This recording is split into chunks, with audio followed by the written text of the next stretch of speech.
마음을 우리에게 입히소서.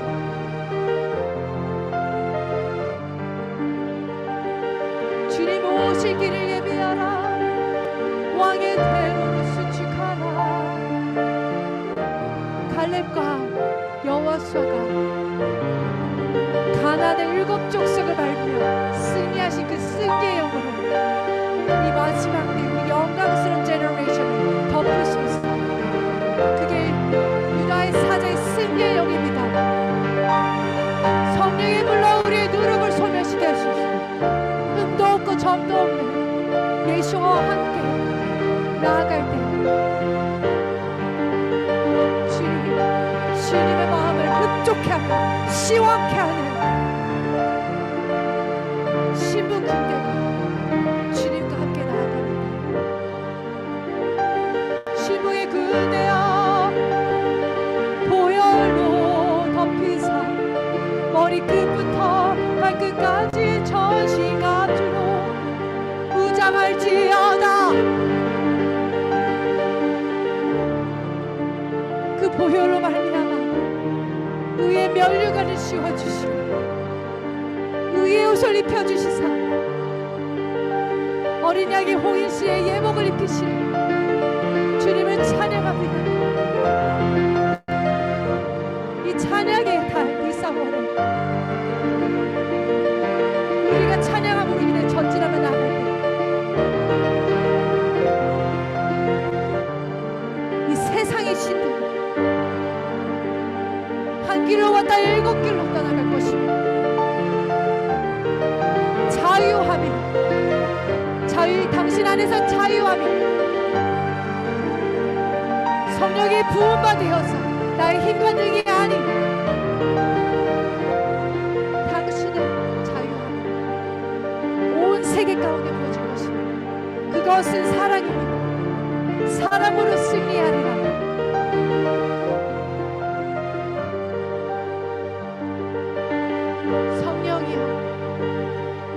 내 마른 이 땅, 황폐한 이 땅을 강물 같은 주님의 은혜로 부으소서.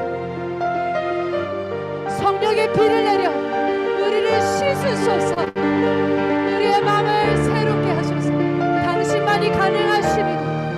그래서 주의 빛과 능력이 넘치나도록 우리를 온유케 하시고 오직 무교병이 되신 예수와의 그 아름다운 성품, 그 장성하는 믿음을 우리 일으키시고 충만하게 하신 주님을 찬양합니다. 주님께 모든 영광과 좋은 길을 올려드립니다. 예수의 거룩한 이름으로 기도드렸습니다.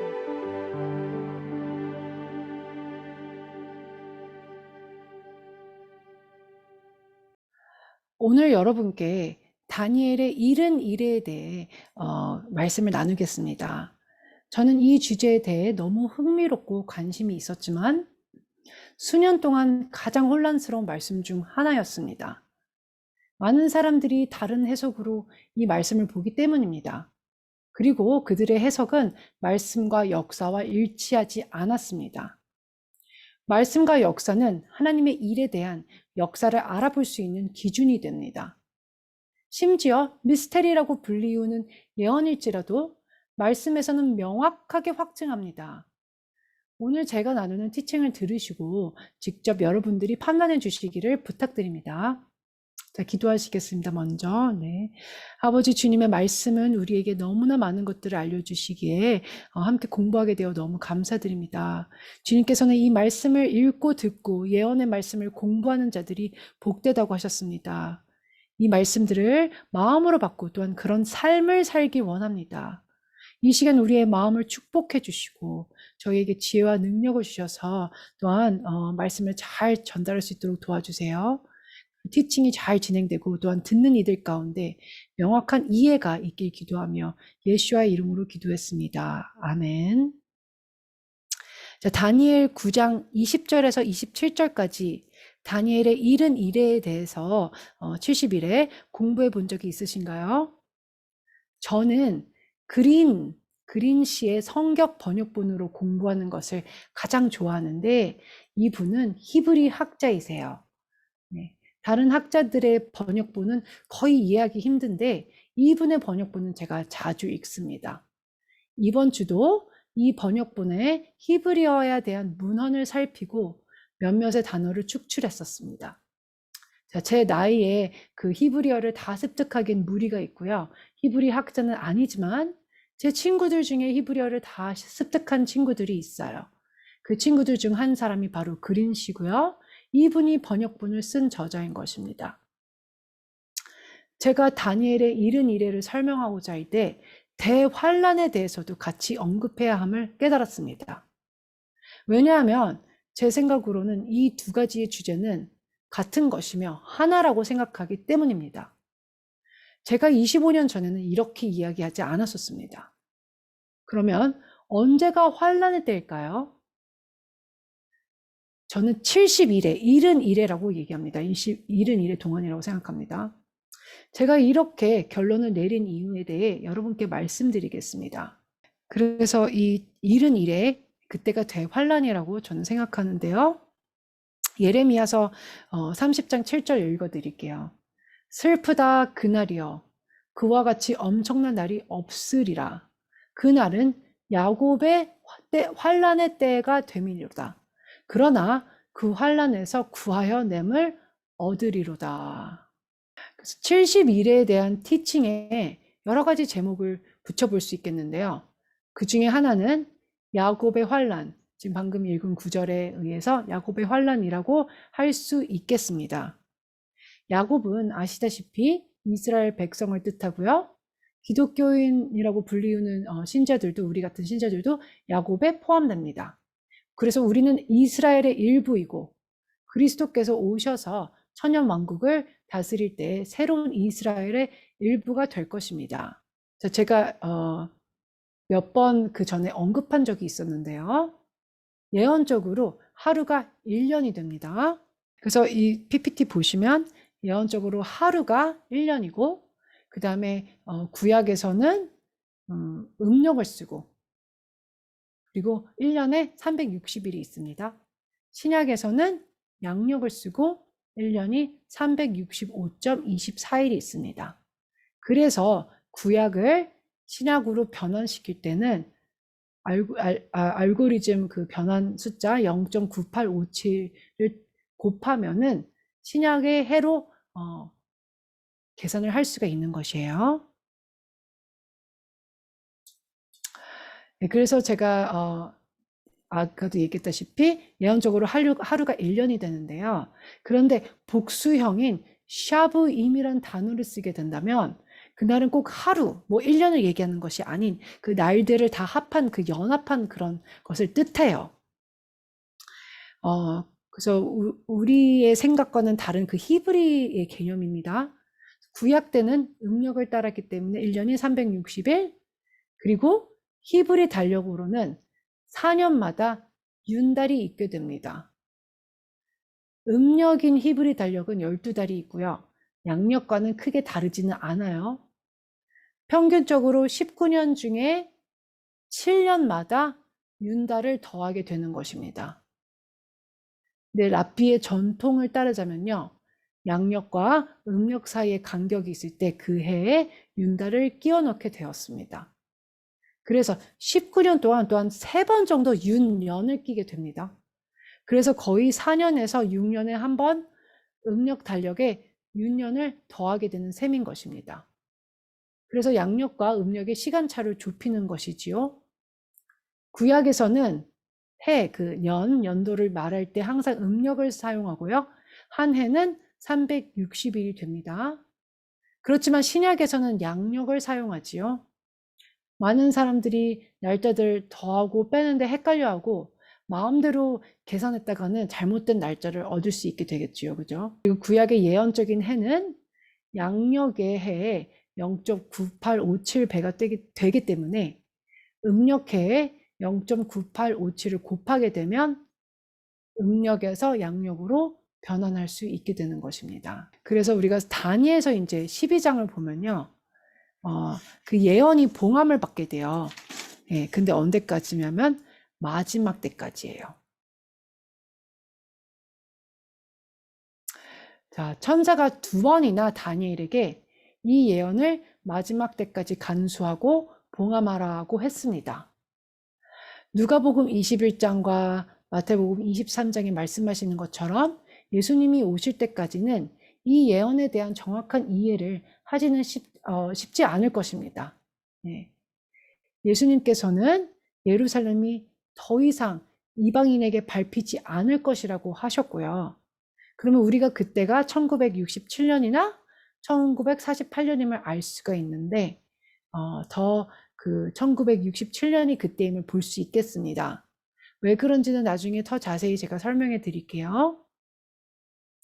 하나님의 달력에는 2개의 큰 표시가 있는데 하나는 1948년, 또 다른 하나는 1967년입니다. 이제는 이 2해를 가지고 이전에는 한 번도 계산해 보지 못한 방법으로 이제는 계산할 수 있게 됐습니다. 자, 이전에 1948년과 1967년을 이해하지 못하고 마지막 때에 대해 말하는 것은 저는 큰 실수라고 얘기할 수 있겠습니다. 그리고 그 실수를 한 사람들이 세대주의자들인 것입니다. 세대주의라는 것은 뭐냐면요. 2명의 예수의 수도사들이 15세기에 마틴 루터의 가르침을 경시하고 다니엘서와 요한계시록을 토대로 신학적 이론을 가지고 오게 되었는데 그리스도의 때부터 그 마지막 70일의 사이에 일종의 2000년의 시간의 간격이 있다고 주장하며 성경적이지도 않고 역사와 관계가 없는 이론인 것입니다. 카톨릭 교회의 교리에 맞는 이론인 것이고요. 그것은 마지막에 구속된 새 이스라엘이라고 주장합니다. 불행하게도 다비라고 하는 그 플리머스 출신의 한 형제가 그 2명의 예수의 그 수도사들이 이뤄놓은 노력과 모든 이론들을 가로채서 자기 자신의 것으로 만들었습니다. 그것이 스코필드로부터 출판되게 된 것입니다. 그래서 결과적으로 세대에 걸쳐서요.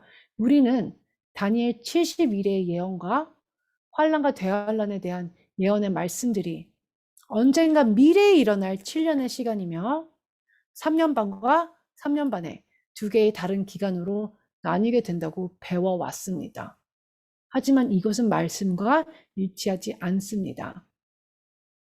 세대주의가 80%의 교회와 카톨릭교를 지난 600년 동안 속여온 것이죠. 저는 그들을 비난하려고 하는 것이 아니라 제가 스코필드로 공부한 모든 것을요. 25년 전에 청산했다는 것을 단순히 지금 알려드리는 것입니다. 말씀의 해석과 가르침뿐 아니라 스코필드 아래 나오는 주석을 보면요. 예수의 거짓 선지자들의 가르침이 반영되어 있기 때문입니다. 네, 몇 주 전에 한 티칭에 대해 좀 복습을 해볼게요. 일단 다니엘 12장에 그 어떤 것보다 매일 드리는 제사를 폐하며 망하게 할 가증한 것을 세울 때부터 1290일을 지낼 것이요. 다니엘서 12장 11절 말씀입니다. 한번 연도를 일단 보세요. 583년도 BC가 나왔고요. 그 다음에 그때가 매일 제사를 폐하게 했을 해고요. 그리고 688년도는 황금돔이 세워진 것입니다. 그래서 이것을 멸망에 가증한 것으로 닥터 월터는 보고 계시는 것입니다. 그래서 이사야서에 보면요. 이사야 선지자가 BC 606년에 느부갓네살 왕이 유다 백성을 사로잡아 간다고 말했고 그 사로잡은 그 후 12년에 대한 예언도 하고 있습니다. 이사야는 그 당시 이스라엘에 있었고요. 70년의 포로기 전에 포로기 후에 12년을 또한 예언했으며 포로로 잡혀가는 이유는 이스라엘의 490년의 배도에 대한 결과임을 경고한 것입니다. 70년 후면 포로기가 끝난다고 이사야가 말씀했습니다. 다니엘은 이사야의 경고를 알고 있었고요. 그것에 대한 내용을 다니엘서 12장에 쓴 것입니다. BC 606년이 포로기가 시작된 해이고요. 이사야 선지자가 말하길 그로부터 12년 후에 마지막 제사가 성전에서 드려지며 그곳이 완전히 파괴됐다고 했습니다. 몇몇의 레위인들을 통해 매일 제사가 성전에 BC 583년까지 드려진 것입니다. 그리고 다니엘서 말씀처럼 그 BC 583년도 매일 드리는 제사가 폐할 때는 1290일이 지나면, 그때로부터 1290일이 지나면 멸망에 가증한 것이 세워진다고 합니다. 그래서 우리가 1290일을요, 1290일을 양력으로 변화시켜서 매일 제사가 폐할 때가 아까도 얘기했다시피 BC 583년이고요. 그로부터 1290이 지난 AD 688년도가 되는 것입니다. 이전에도 우리 같이 계속 해왔었죠. 네. 네, 이걸 보시면요. 중간에 빨간 네모 안에 583년에서 그 마지막 박스에 있는 빨간 네모 688이 있는데요. 네, 그래서 588 거기를 이제 1290일요. 이것을 일이라고도 할 수 있고 연수라고도 할 수가 있어요. 네, 히브리로는 샤부임이기 때문에 일도 되고 해도 되는 것이에요. 그래서 1290년을 알고리즘 숫자로 0.9857 곱하면은 1271.5가 된다고 그때도 얘기했습니다. 그레고리아 우리 양력의 해로 1271.5년이 되는데요. 그래서 매일 제사가 끝난 그 583년 BC 583년에다가 그 양력의 1271.5년을 더하면 688년도 황금돔이 세워진다고 이전에도 저희가 몇 번 얘기했었습니다. 네, 그래서 다시 말해서요, 천사가 다니엘에게 말하기를 성전산에서 드려지는 마지막 제사로부터 1290일이 되는 날은 마지막 그 제사가 멈춘 그곳에 바로 황금돔이 세워진다는 뜻인 것이죠. 네. 하나님께는 멸망에 가증한 것이 되는 것이고요. 이 가증한 건물을 세우는 그 사람들과 조직에서는 크리스찬들과 유대인을 완전히 다른 곳으로 쫓아내는 그 사람들인 것입니다. 이슬람이라고 우리 그 전에 얘기했었죠. 그것이 바로 가증한 것입니다. 멸망에 가증한 것. 그러면은 누가 환란의 때에 핍박을 받을까요? 네. 그리고 누가 그 환란을 경험하게 될까요? 그것은 하나님의 사람들인 것입니다. 다시 티칭으로 갈까요? 네, 그래서 다시 얘기하자면 핍박받을 자들은 이스라엘의 집의 영적인 구성원인 모든 자들을 말하는 것이에요. 그리스도 전과 후에 신실한 자들을 말하는 것이에요. 바로 계시록 11장에 두 증인들을 말하는 것입니다. 두 증인은 유대인과 메시아를 따르는 교회입니다. 저는 성경에서 말하는 교회가 이방인만의 교회라고 절대 언급하고 있지 않음을 믿습니다. 교회는 여전히 메시아이신 그리스도를 따르는 자들이 구성원이 되어 이루는 공동체인 것이죠. 그래서 두 증인은 하나님의 백성들인데, 첫째로 유대인, 또한 둘째로 선택된 이방인 신자들을 말하는 것입니다. 제가 영향력 있는 그런 예언의 말씀에 대한 그 하나님의 달력의 중요한 역사적 날짜들을 정리해 봤어요. 네. 자, 그냥 여기를 보시면서 보겠습니다. BC 한번 444년을 보시면요. 이때가 언제냐면은 아닥사스다 왕이 느헤미야에게 성벽을 재건할 수 있게 법령을 내린 해입니다. 그리고 이 BC 444년은요. 다니엘 9장의 예언의 기초가 되는 또 그런 해예요. 아주 중요한 해입니다. 네, 계속 여기서 나오게 될 것이에요. 그리고 바로 아래 BC 396년이 있는데요. 이때는 구약의 마지막 책이 말라기 선지자에 의해 쓰여진 해이고요. 다니엘서 9장 아랫부분에 그 마지막 정도에 또한 언급되어 있습니다. 그래서 다른 해예요. 다니엘 9장에 다 BC 444년도와 BC 396년도가 언급돼 있다는 것을 좀 기억해 주시기를 부탁드려요.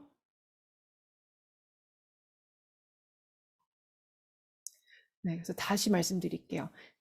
BC 444년은 다니엘 9장의 예언의 기초가 되는 해이고, 그게 첫 부분에 나와 있어요. 아닥사스다 왕이 느헤미야에게 법령을 내렸어요. 네, 느헤미야 4장에도 나와 있어요. 자, 다시 이스라엘에 돌아가서 예루살렘에 돌아가서 성벽을 재건하고 성전도 재건할 수 있게 한 것입니다. 페르시아의 고레스 왕도 또한 성전을 재건하도록 지지해 주죠. 그죠? 그 다음에 또 다른 한 해, BC 396년, 구약의 마지막 책, 말라기 선지자가 쓴 그 말라기서, 그게 쓰여진 해이고요. 다니엘서 9장에 또한 하반, 그 마지막 그 부분에 또한 언급되어 있습니다. 그래서 이 두 해에 대해서 또 얘기하게 될 것이에요. 네, 우리가 이제 다니엘서 9장 24절에서 27절 하나씩 읽어 내려갈 것인데요.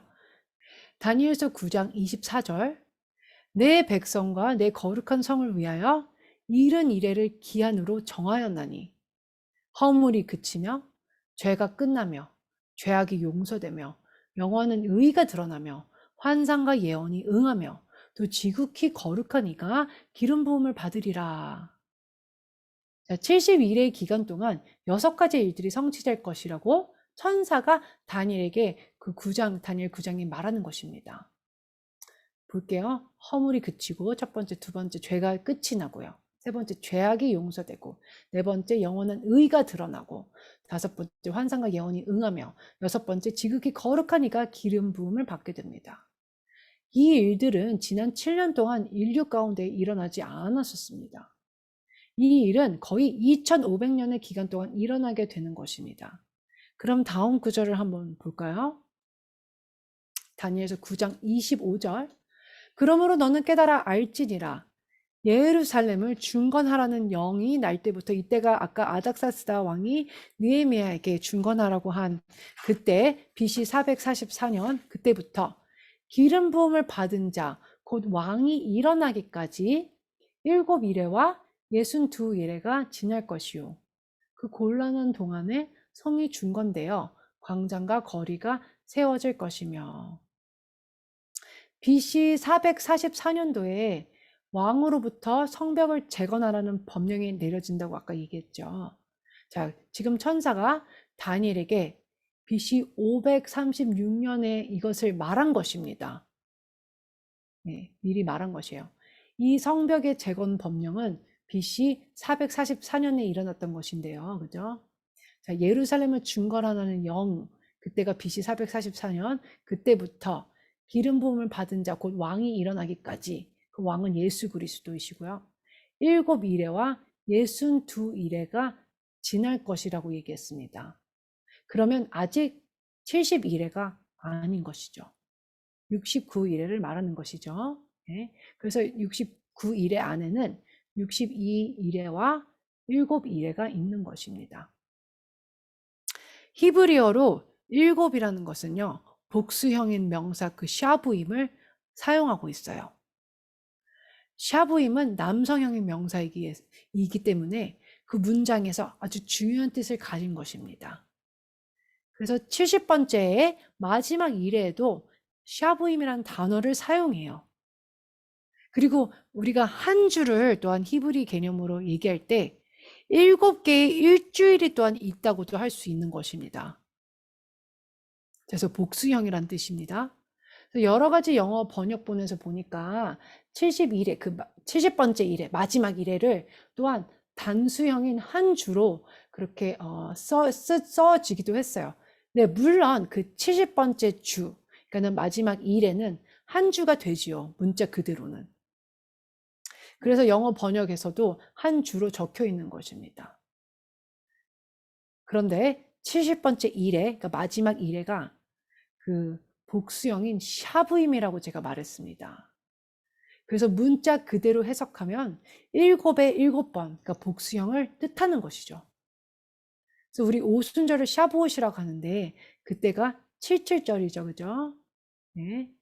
그리고 초신절에서 오순절까지는 49일에서 그 50일이 걸리는 것이죠. 7에 7이 된 것입니다.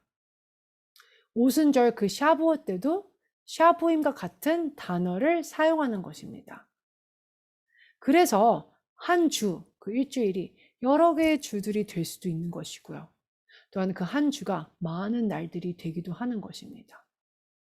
샤부임은 7일, 7주, 7년, 700년, 7천년을 의미하기도 하는 것이에요. 자, 어떻게 번역해야 할지는 문맥에 따라 달라질 수 있는 것입니다. 영어 번역가들이 샤부임이라는 단어를 가지고 NIV 성경 그 주석에요. 그 weeks, 그러니까는 복수형의 주들, 네, 주들이라고 썼습니다. 영어 문법으로는 사실 우리 한국 문법도 그렇지만 70번째 주, 그 마지막 일회를 설명하기 힘듭니다. 네. 다니엘서 9장 26절 62일의 후에 62주 후에 기름 부음을 받은 자 메시아가 끊어져 없어질 것이요 장차 한 왕이 백성이 와서 그 성읍과 성소를 무너뜨리려니와 그의 마지막은 홍수의 휩쓸림 같을 것이며 또 끝까지 전쟁이 있으리니 황폐할 것이 작정되었느니라. 기름 부음을 받은 자인 메시아는 거룩한 왕이시죠. 반대로 장차 한 왕이 와서 성읍과 성소를 무너뜨리는데 그 왕은 루시퍼를 얘기하는 것입니다.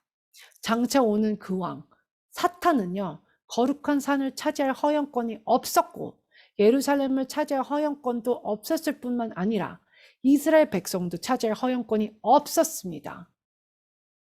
그런데 느부갓네살 왕도 하나님이 허락하셨기에 파괴시킬 수 있었던 것처럼 네, 후에는 하나님이 사탄에게 그 땅을 허락하십니다. 왜냐면 장차 한 왕이 와서 그 성읍과 성소를 무너뜨린다고 했기 때문이죠. 바로 그 688년, AD 688년에 일어난 일을 생각하시면 되는 것입니다. 그 아까 그 우리가 읽은 말씀의 26절에 마지막은 홍수의 휩쓸림 같을 그의 마지막은 홍수의 휩쓸림 같을 거라고 한 것은 그 군대가 홍수같이 또한 멸망케 하는 그 대적하는 그 무리가 홍수같이 임하는 것을 뜻하는데 네, 그것은 바로 첫 번째 지하들을 말하는 것입니다. 황폐할 것이 작정되었느니라 라고 쓴 그 부분은요. 성전산이 AD 70년에 파괴됐었잖아요. 그것을 얘기하는 것이에요.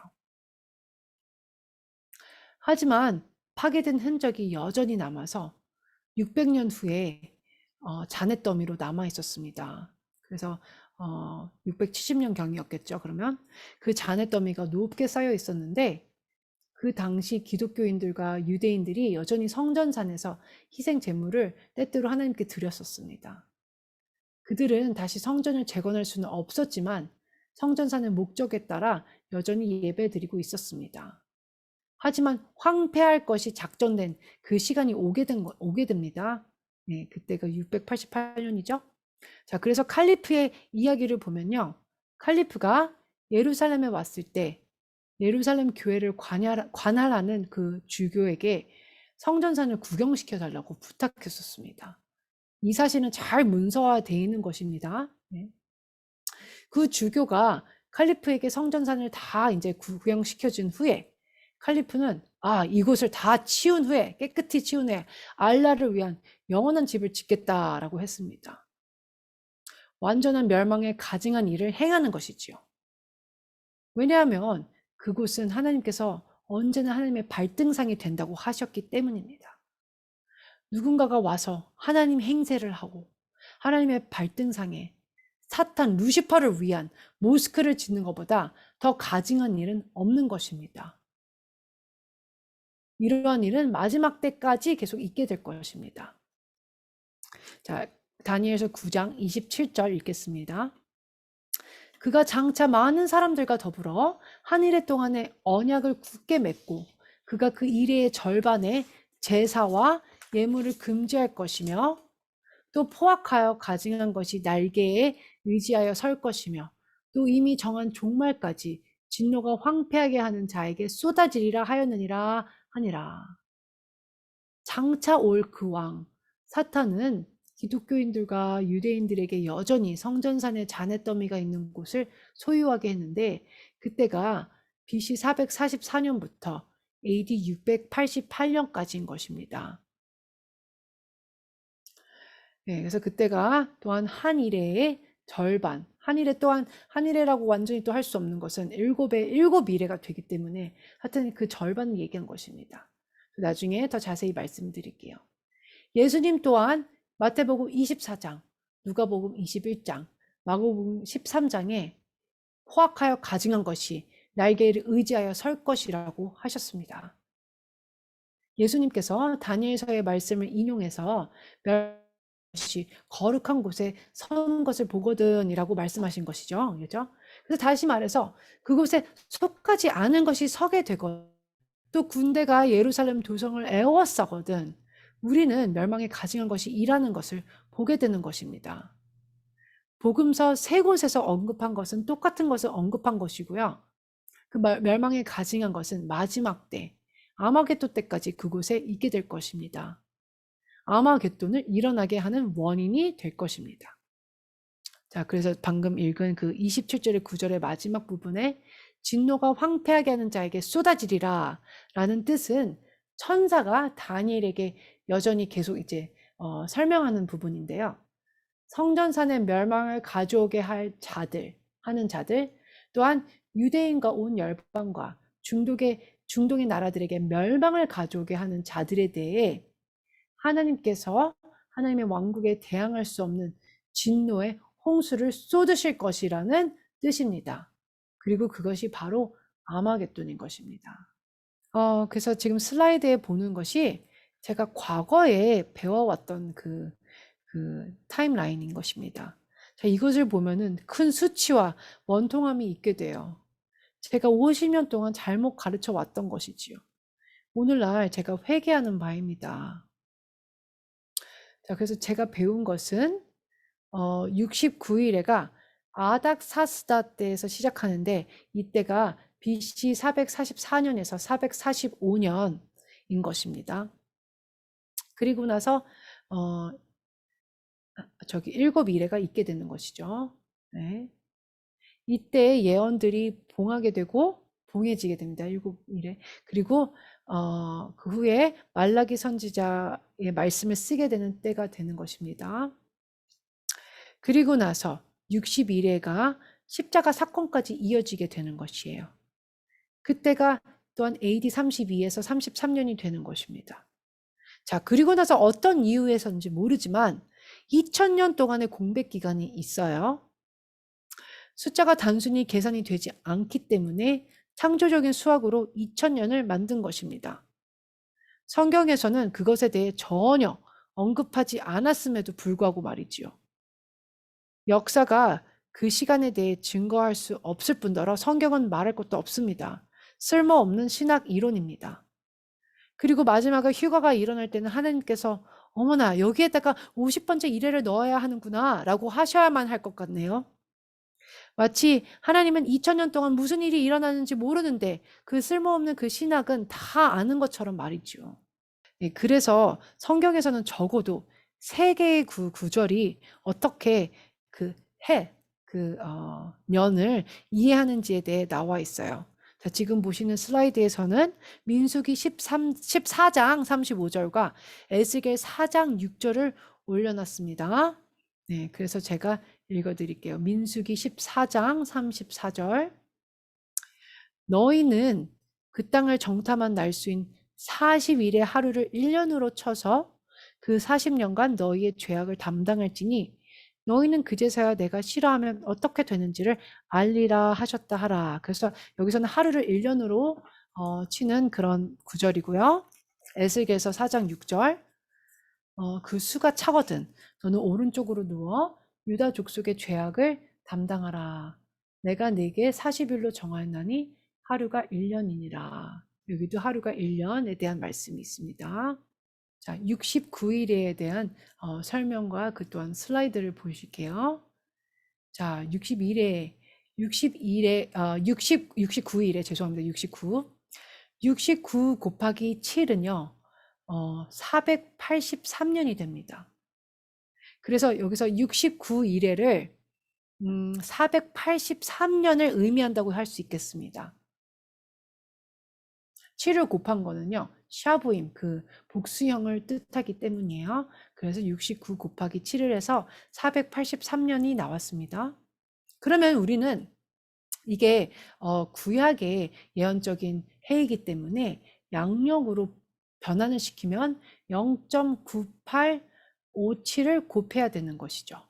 그럼 양력으로는 476년의 해가 나오게 되는 것입니다.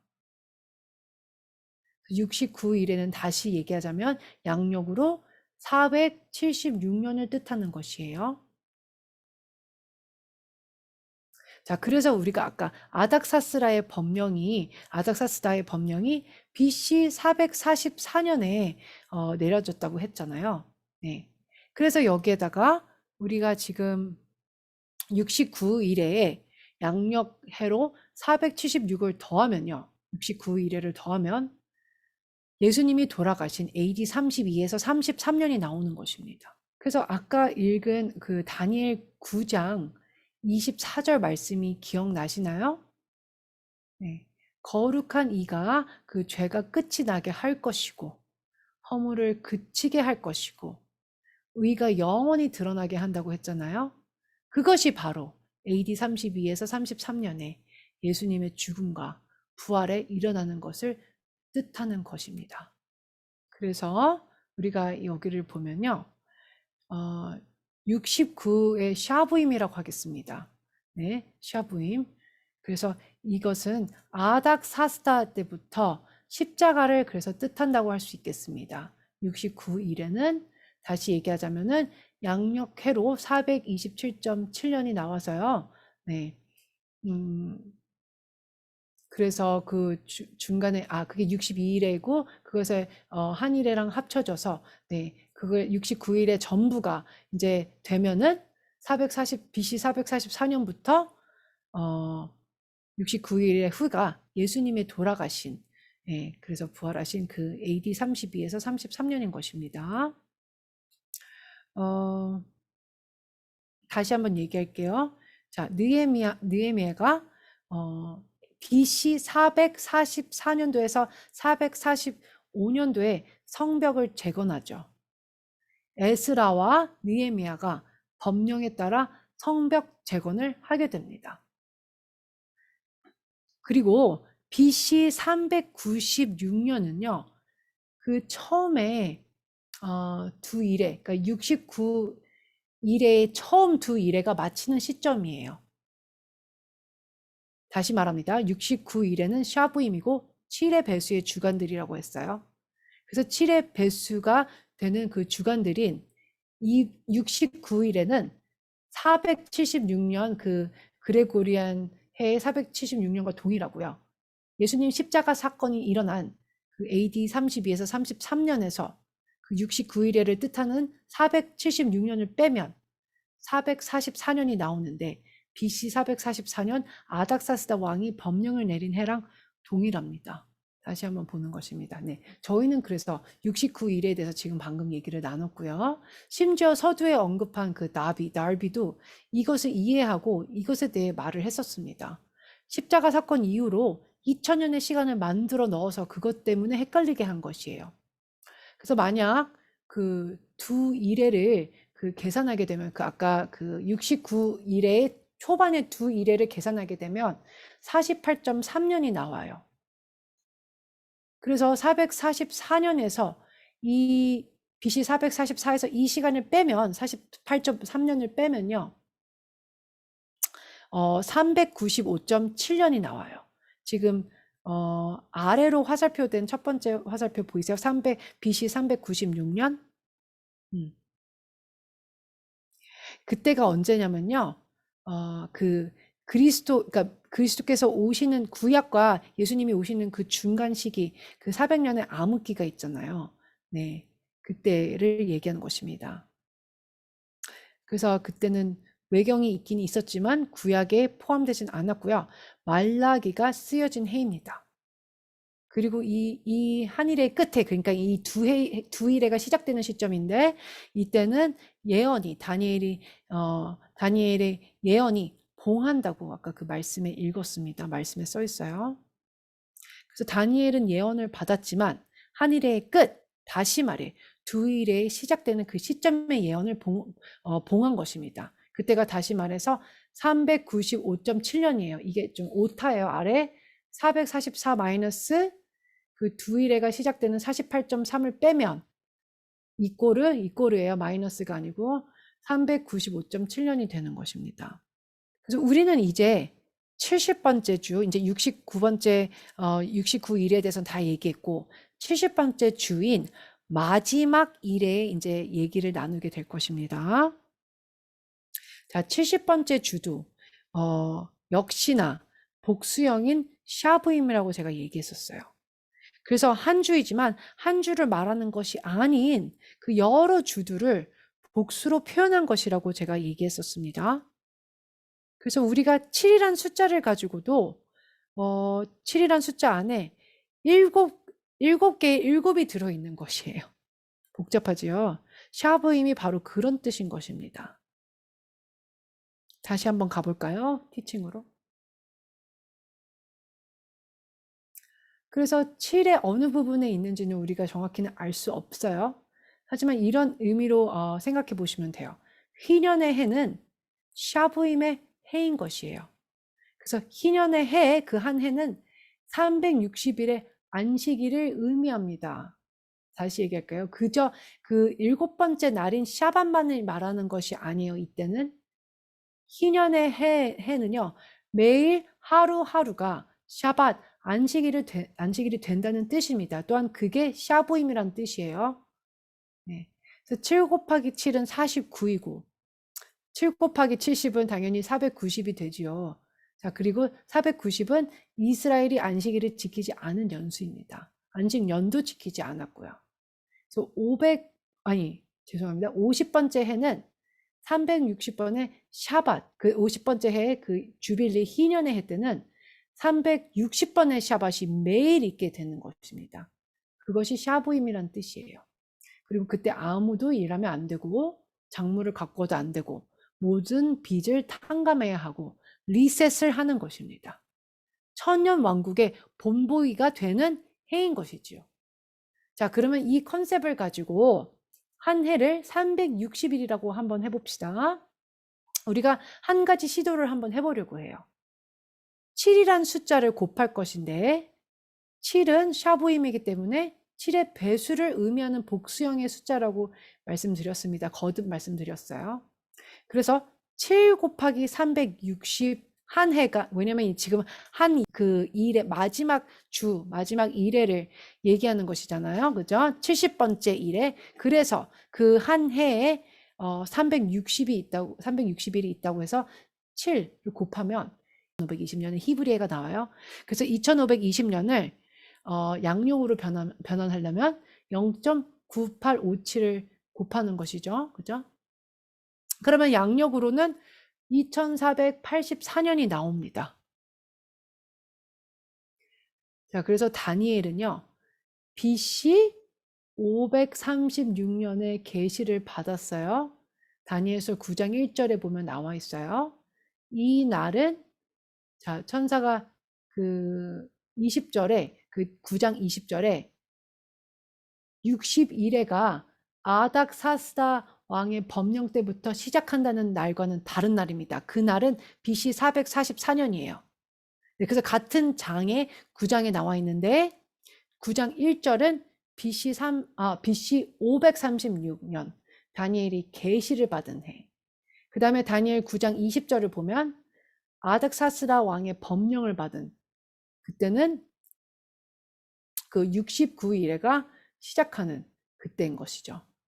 두 개의 다른 날 헷갈려 하시면 안 됩니다. 네. 그래서 저는 이전에 전혀 알아차리지 못한 사실들이었어요. 이것들이.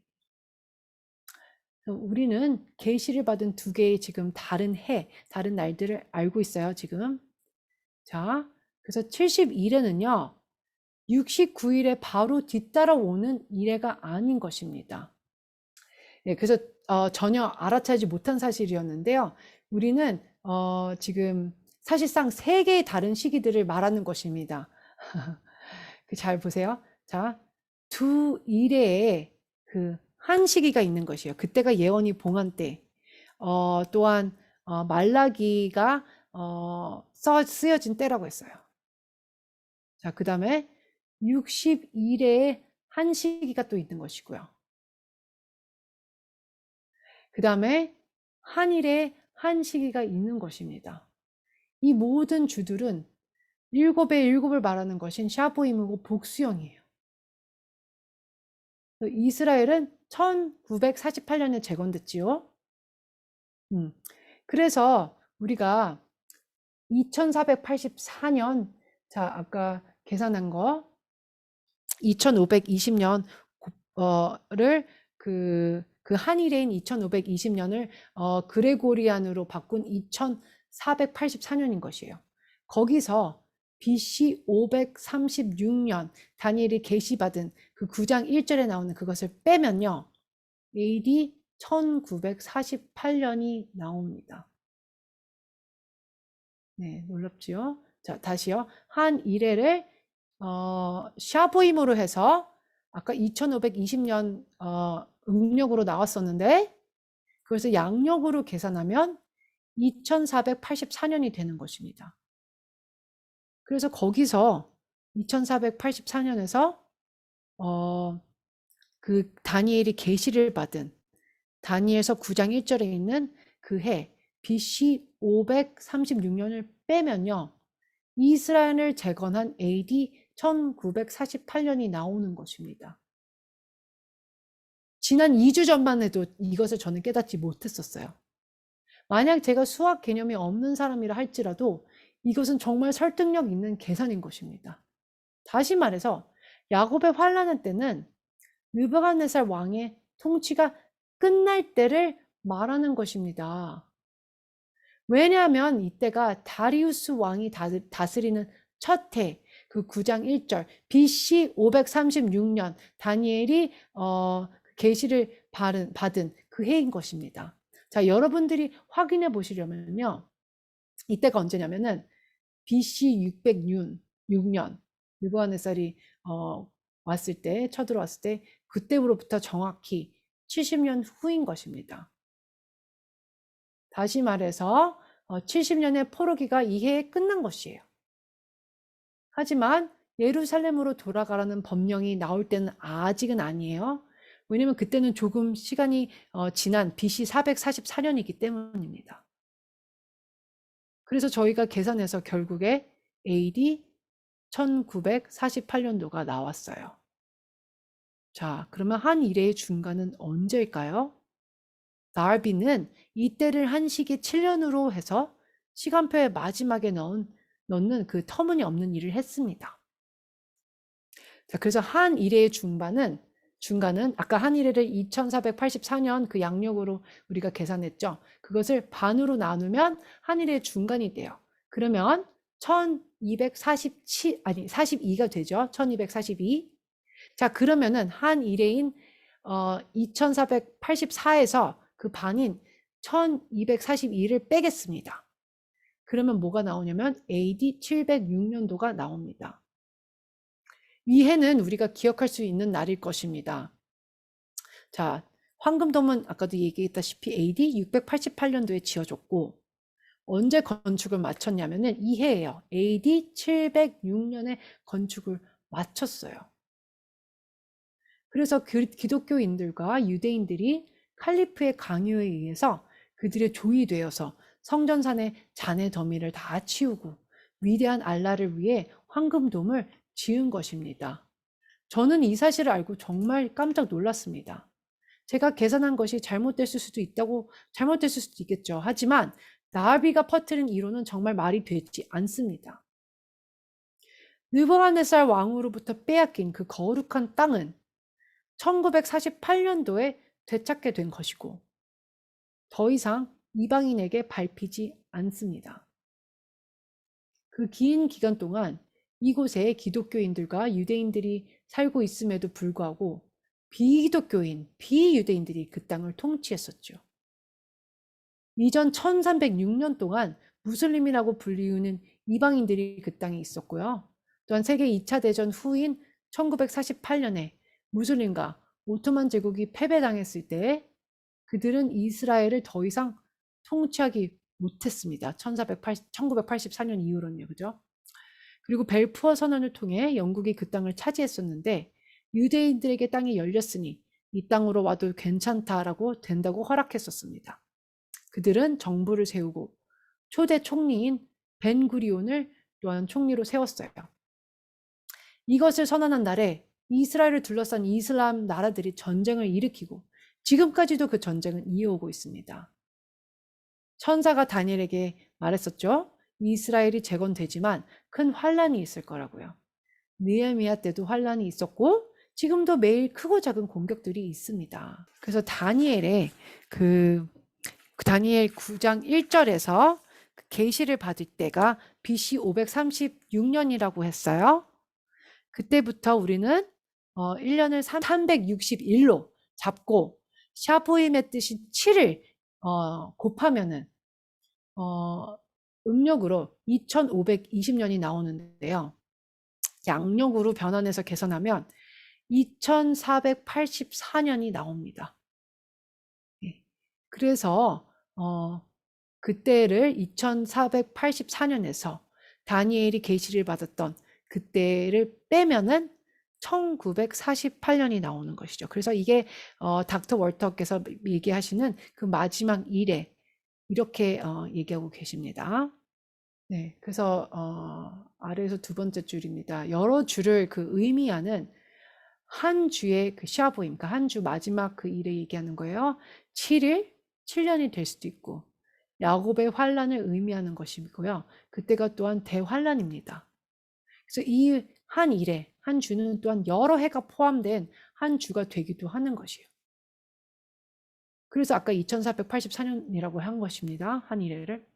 여러 해가 포함된 또한 한 해가 되기도 해요. 마치 희년의 매일 하루하루가 안식일이 되는 것처럼 말이죠.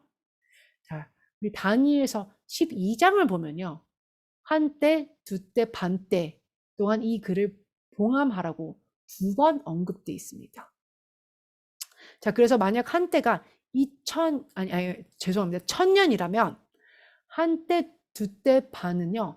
2500년의 시간이 되는 것이에요. 자, 그 2500년의 음력은 계산하면 양력으로 2484년이 되는 것입니다. 그래서 저희가 두 가지 방법으로 계산을 할 수가 있었던 거예요. 자, 첫 번째는 우리가 여러 일회들을 계산해서 아까 2484년에서 그 다니엘이 계시를 받은 BC 536년을 빼서 그렇게 계산하는 방법. 또한 두 번째는 한때, 두때, 반때를 통해서도 계산해서 2484년도가 나온 것이죠. 자, 하나님께서는 다른 방법으로도 계산이 같게 나올 수 있도록 확증을 시켜주는 것입니다. 그래서 다니엘의 계시가 한때, 두때, 반때 동안 봉함이 되지만 이때가 끝나면 그 봉함이 열리게 되고 우리는 계산할 수도 있게 되고 때를 알 수 있게 되는 것입니다. 2500년의 시간을 양력으로 계산하면 주간으로 그 계산한 2484년의 시간이 똑같이 나온다고 아까도 얘기했습니다. 그리고 다시 얘기하지만 AD 706년은요. 황금돔이 건축이 마친 해입니다. 어둠의 왕인 사탄은 이스라엘의 그 성도와 언약을 굳게 세우게 돼요. 그 성도들이 이스라엘은 유대인일 수도 있고 이방일 수도 있겠지만요. 자, 그리고 환란의 중간은 인류 문명의 마지막 3년 반의 시간을 말하는 것이 아니에요. 왜냐하면 유대인들은 느부갓네살 왕 이후로 그들이 야곱의 환란 가운데 있다고 말할 테니까요. 이때까지 힘든 순간들을 지내왔고 수천 명의 사람들, 심지어 수백만 명의 그 사람들로부터 학살을 당해왔고요. 심지어 20세기인 1948년까지도 그 학살이 이어져 왔었습니다. 그리고 나선 1948년 바로 전에 이제 학살이 멈췄지만 유대인들의 학살이 그 홀로코스트도 있고 그게 다 멈췄지만 기독교인과 유대인은 오늘날에도 짐승으로부터 죽임을 여전히 당하고 있습니다. 네. 네, 감사합니다. 써서. 그런데 하여튼 그 성경의 연대기 역사적인 것들 이렇게 푸시는 거 보면 와 놀래요. 정말 놀래고요. 이분이 조직신학 그 세대주의 그 신학을 가르치시다가 이 메시아닉 티칭으로 바꾸시면서 회개하시고 정말 이 메시아닉 그 주다이즘으로 바른 말씀으로 지금 하시려고 계속 연구하고 계시고 이 연세에 또 아픈 중에 계신데도 네 계속 티칭을 또 이어오시고 계셔서 얼마나 감사한지 모르겠습니다. 제가 이 부분이 굉장히 이해하시기 어려울 거예요. 그래서 이거 파일 보내드릴게요. 그 저기 통역하신 거랑 PPT 파일을 그래서 한번 천천히 보세요. 천천히 보시면 연도에 대해서 이렇게 푸셨는데 어떻게 날짜가 정확하게 맞는지 모르겠어요. 네, 참 놀랍고, 네, 이것들이 이제 신학학자들의 의견을 따른 것입니다. 그리고 한 가지 그거 할 것은요, 말씀드리고 싶은 것은, 정통 유대인들은 더 할 거예요. 메사닉에도 제가 7군데 공동체를 방문했다 그랬잖아요. 티칭을 계속 듣고 있고.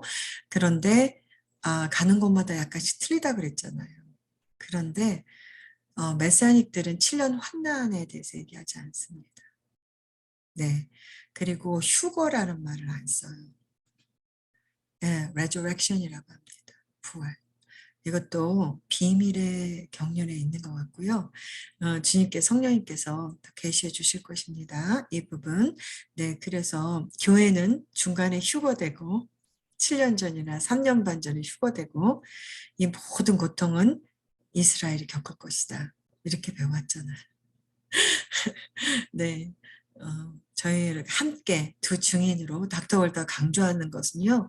정말 저희가 여기 와서 저도 패러다임 시프트가 일어난 것은 두 증인에 대한 것입니다.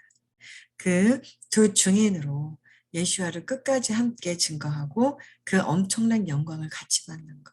그리고 진노는 사람들에게 물론 그 사단을 따르는 자들에게도 주어지겠지만 말씀에 보면 진노는 사단과 그 어둠의 그 세력들입니다. 정부와 그 따랐던. 그러니까 저희들은 더 이 부분들 말씀 가운데 더 깨어서 말씀을 더 이해하기를 원합니다. 와, 정말 우리 진영아 선교사님 이거 어떻게 번역하시느라 얼마나 힘드셨어요. 와, 놀랍습니다. 그리고 너무 감사합니다. 저도 영어로 들을 때는요, 어떤 때는 너무 힘들어가지고 이해가 안 되는 부분들도 있어요. 예, 그런데 한국어를 이렇게 해주시니까 너무 감사합니다. 네. 정말 저에게 큰 복이고 축복입니다.